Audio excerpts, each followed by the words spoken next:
राम प्यारी आजकल दिखाई नहीं देती है। कितनी बार तेरी बहू से पूछा, वो कुछ बताती ही नहीं है, बस मुंह फेर के चली जाती है। क्या बताऊँ मौसी, जब से सुमन के पापा बीमार पड़े हैं तब से उन्हीं की देखभाल में लगी रहती हूँ। अब तो नौबत ये है कि पैसे भी ख़त्म हो गए हैं तो सरकारी हॉस्पिटलों के धक्के खाती रहती हूँ, और सरकारी हॉस्पिटलों की तो हालत आपको पता ही है कैसी है। हाँ सही कह रही है तू। ब्रजेश की तबीयत के बारे में तो मैंने भी सुना था, और 2-3 बार मैं मिलने भी गई थी, पर तेरी बहू ने मुझे घर में घुसने नहीं दिया। कह रही थी कि अभी बाबूजी सो रहे हैं, आप बाद में आना। जब मैं दोबारा गई तब भी उसने मना कर दिया, तो फिर मैं अपना समूह लेके लौट आई। हाँ क्या बताऊँ मौसी, एक तो इनकी तबीयत, ऊपर से छोरी का ब्याह, बस इसी टेंशन में रहती हूँ मैं। और तो और अब तो बेटा बहू के घर में भी रहना पड़ रहा है। अब ये ठीक हो तो गाँव जाऊँ मैं वापस। क्या करूँ मैं, दुखों का सब पहाड़ टूट पड़ा है मेरे ऊपर। ओहो हो, तेरे पे तो जैसे मुसीबतों का पहाड़ ही टूट पड़ा एक साथ।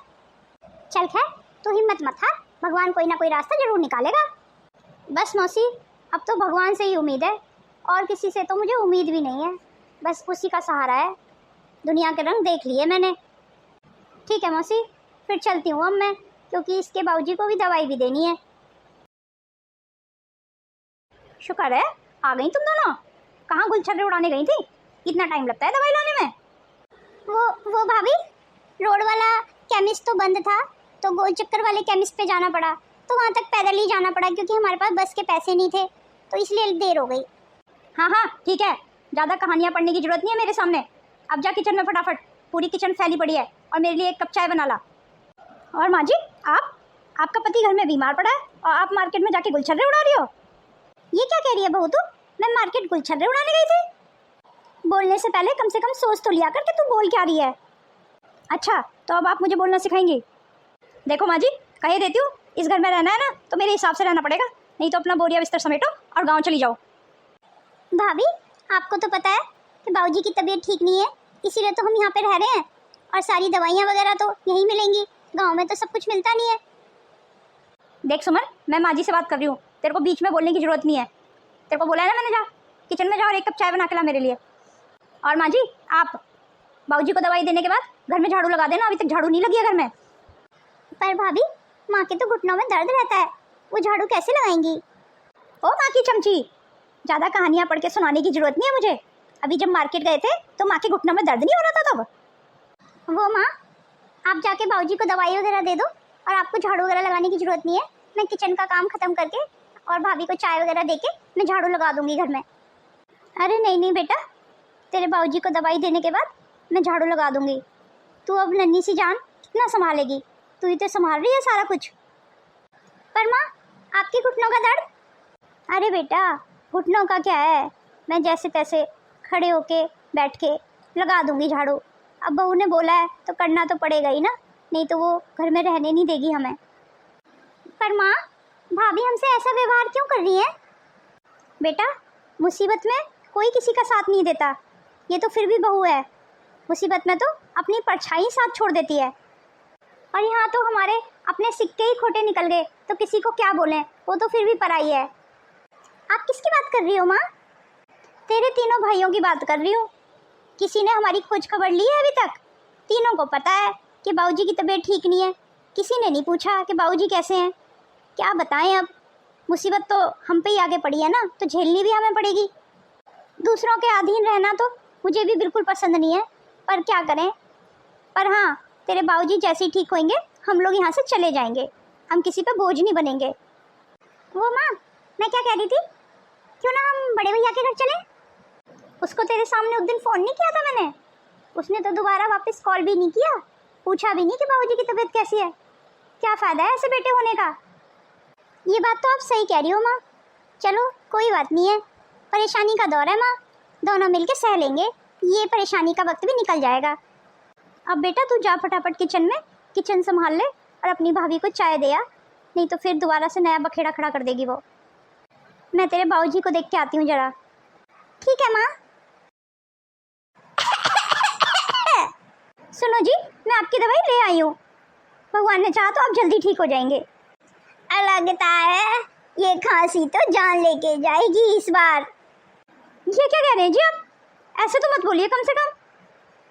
अब तो भगवान मुझे उठा ले, अब जीने की इच्छा नहीं है राम प्यारी। ऐसे मत बोलिए जी, आप जल्दी ठीक हो जाएंगे। आप ठीक होंगे तो गांव चलेंगे, फिर आराम से गांव में रहेंगे। चाहता तो मैं भी यही हूँ। माँ जी, माँ जी, माँ जी कहाँ हैं आप? इतनी देर लगती है दवाई देने में। दवाई दे दी हो तो जल्दी आइए, आके झाड़ू लगा दीजिए। सुनो जी, मैं सुमन के हाथ अभी दवाई भिजवा रही हूँ। सुमन आपको दवाई दे देगी, आप आराम से सो जाना, तभी दवाई अच्छे से असर करती है। जल्दी जल्दी ठीक भी तो होना है ना। राम प्यारी, मेरी वजह से तुझे बहुत कुछ सुनना पड़ रहा है ना, बर्दाश्त करना पड़ रहा है ना। अरे नहीं नहीं जी, मैं यहाँ पे बहुत खुश हूँ। बहू मेरा बहुत ध्यान रखती है। रही बात झाड़ू की, तो झाड़ू लगाने के लिए तो बोल रही है। बहू के पास 36 काम होते हैं, अब वो बेचारी अकेले क्या क्या देखेगी, तो इसीलिए मैं लगा दूंगी। क्यों, मैं गांव में झाड़ू नहीं लगाती थी क्या? चलिए अब मैं जा रही हूँ। आप भी ना कुछ भी सोच लेते हैं। मुझे पता है राम प्यारी, तुम झूठ बोल रही हो। तुम यहाँ पे बिल्कुल खुश नहीं हो। माँ जी, अगर झाड़ू लगी हो तो छत पे जाके पौधों को पानी दे देना। ठीक है बहू। वो बहू, मुझे एक बात करनी थी तेरे से। जी माँ जी, बोलिए। वो मैं क्या कह रही थी बहू, मुझे ना कुछ पैसों की ज़रूरत थी। ये क्या कह रही हो माँ जी आप? अभी कुछ दिन पहले ही तो मैंने आपको पैसे दिए थे, इतनी जल्दी खर्च कर दिए? वो बेटा, मैंने कहीं फालतू खर्च नहीं किए, बस इनकी दवाई गोलियों में खर्च हो गए। अब वो सुमन को 1-2 किताबों की ज़रूरत थी, तो उसको किताबें दिला दी मैंने, तो उसमें खर्च हो गए। देखिए माँ जी, एक तो आप लोगों के खाने पीने का देखें और फिर दवाई गोलियों का भी देखें। तो मेरे पास कोई पैसों का पेड़ तो है नहीं कि मैं झाड़ूं और आपको दे दूं। आप जब देखो मुंह खोल के पैसे मांग लेती हैं, मैं कहाँ से लाऊं इतना पैसा? और रही बात सुमन की किताबों की, तो माँ, सुमन आपकी जिम्मेदारी है, मेरी नहीं। क्या ज़रूरत थी उसको मेरे पैसों में से किताब खरीदवाने की? और वैसे भी पढ़ के जाएगी कहाँ वो? आखिरकार संभालना तो उसे चौका चूल्हा ही है ना, तो पढ़ा लिखा के करोगी क्या आप उसका? और माँ जी, ये सारी चीज़ें तब अच्छी लगती हैं जब अपने हाथ में पैसा हो। चलिए मेरे पैसों से सुमन को पढ़ाने के लिए। वो बेटा, सुमन का आखिरी साल था, मैंने सोचा उसका साल क्यों ख़राब कराया जाए, इसीलिए मैंने उसको खरीदवा दी थी। जब मेरे पास पैसे आ जाएंगे बेटा, मैं तेरे पैसे दे दूँगी। और वैसे भी बेटा, तेरे बाबूजी ने तो चारों ही बच्चों को पढ़ाया। उनका हमेशा से ही था कि बच्चे पढ़ लिख जाए, अपने पैरों पर खड़े हो जाएं।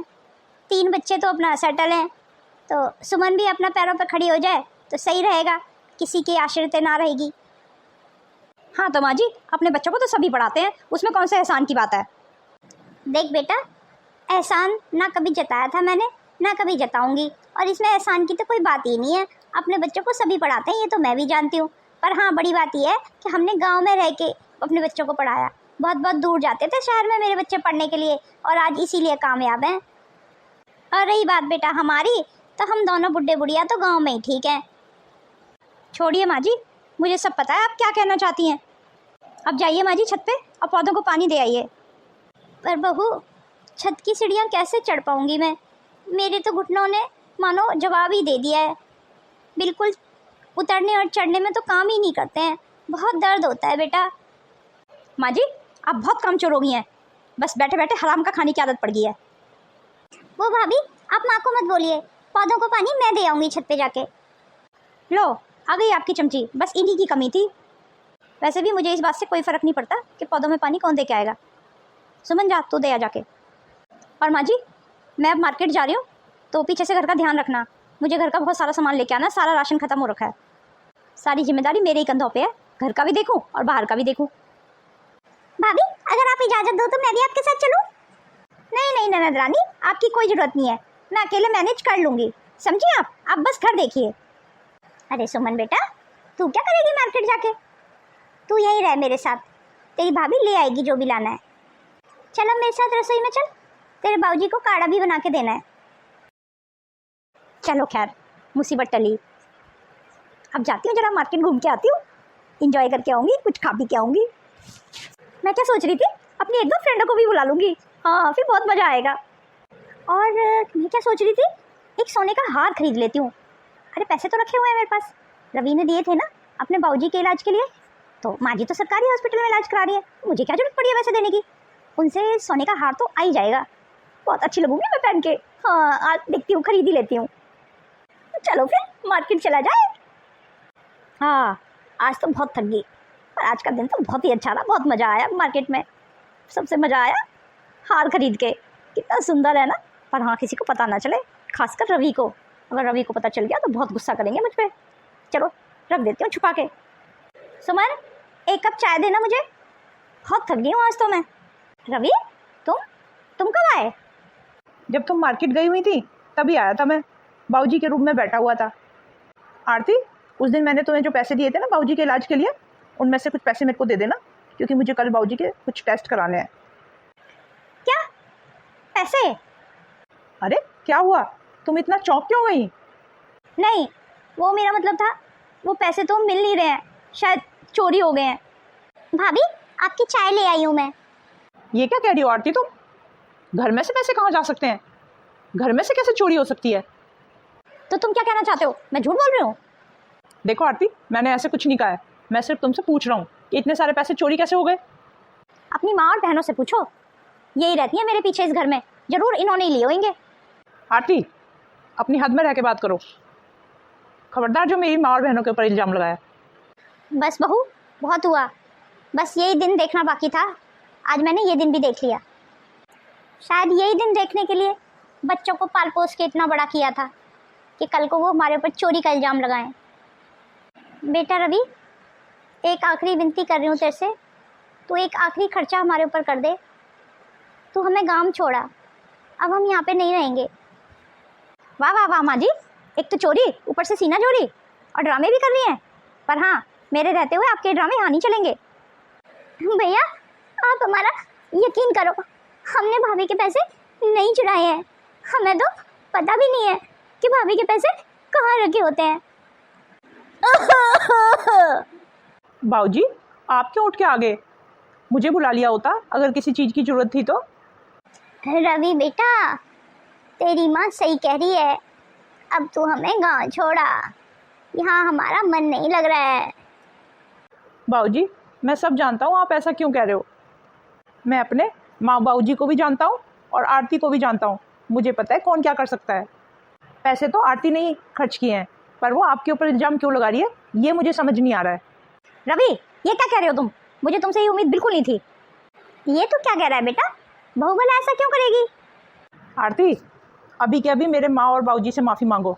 अगर नहीं मांग सकती हो तो तुम घर छोड़ के अभी के अभी जा सकती हो। ये तुम क्या कह रहे हो रवि? हाँ, सुना नहीं तुमने? अभी के अभी मेरे माँ और बाबूजी से माफ़ी मांगो, क्योंकि मुझे पता है तुमने पैसों का क्या किया। क्या पता है तुम्हें? आरती, अभी कुछ देर पहले मैंने तुम्हें जौहरी की दुकान पे बैठे देखा। शायद तुमने अपने लिए कोई नेकलेस वगैरह खरीदा है और सारे पैसे तुमने वहाँ खर्च कर दिए, और तुम माँ और बाबूजी के ऊपर चोरी का इल्ज़ाम लगा रही हो। शर्म नहीं आती तुम्हें? ये उम्मीद मैंने तुमसे कभी नहीं की थी। मेरे प्यार का अच्छा सिला दिया तुमने।